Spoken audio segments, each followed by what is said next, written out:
यह कहानी रोहन और प्रिया की है। रोहन एक सीधा साधा लड़का है जो ना किसी से ज़्यादा बात करता और ना किसी से ज़्यादा कुछ मतलब रखता है। एक मिडिल क्लास परिवार का आदर्श लड़का है। वहीं प्रिया एक नए ज़माने की मॉडर्न लड़की है जो सभी से खुलकर बात करती है और एक रईस परिवार से आती है।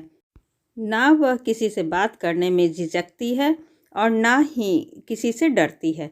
दोनों एक ही स्कूल में पढ़ने के कारण एक दूसरे को बचपन से जानते थे, पर दोनों की ज़्यादा बात नहीं होती थी। रोहन प्रिया को बहुत पसंद करता था।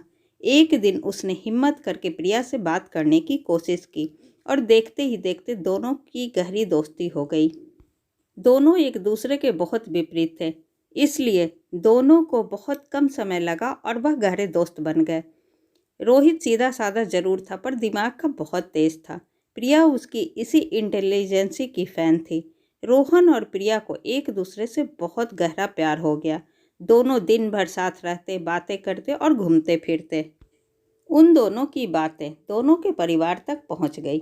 प्रिया के घर वाले रोहन से खुश नहीं थे क्योंकि रोहन एक साधारण परिवार से था, जबकि प्रिया के घर वालों का अलग स्टैंडर्ड था। दोनों के घर वालों ने उनको अलग करने की बहुत कोशिश की। प्रिया के घर वालों ने उसका दाखिला दूसरे स्कूल में करवा दिया। दोनों एक दूसरे के बिना बहुत बेचैन रहने लगे। वहीं रोहन के सिर पर पढ़ाई करके अपनी फैमिली को सपोर्ट करने की जिम्मेदारी थी।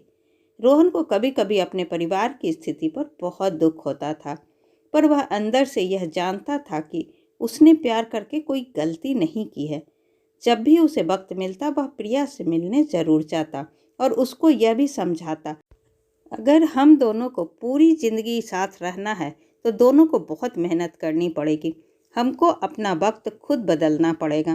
प्रिया के पास ऐशो आराम के सभी संसाधन बचपन से ही थे, इसलिए उसको कभी कभी रोहन की बात समझ में नहीं आती, पर उसको रोहन से बहुत गहरा प्यार था, इसलिए वह हर बात को गंभीरता से समझने की कोशिश करती और वह खुद रोहन के साथ सेल्फ डिपेंड वूमेन बनने के लिए जी जान से पढ़ाई करती।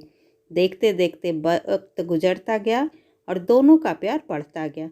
स्कूल के बाद कॉलेज और कॉलेज के बाद नौकरी तक का सफ़र दोनों ने साथ तय किया। दोनों के इस गहरे प्यार को देखकर आखिर में घर वालों को झुकना ही पड़ा और दोनों की ज़िंदगी का वह खास पल आ ही गया जिसे लोग शादी कहते हैं। अच्छी मेहनत और पढ़ाई के बाद दोनों को एक अच्छी नौकरी लग गई। दोनों ने अपने परिवार के स्टैंडर्ड को अपने प्यार के बीच में नहीं आने दिया और समाज रिश्तेदारों के विरोध के बाद भी एक दूसरे से शादी की। दोनों के परिवार वाले पहले तो थोड़े दुखी थे, लेकिन रोहन और प्रिया की खुशी देखकर वो भी बहुत खुश रहने लगे। ऐसी ही अच्छी और ज्ञानवर्धक कहानी सुनने के लिए प्लीज़ आप मेरे चैनल को सब्सक्राइब ज़रूर करें। तब तक के लिए बाय बाय।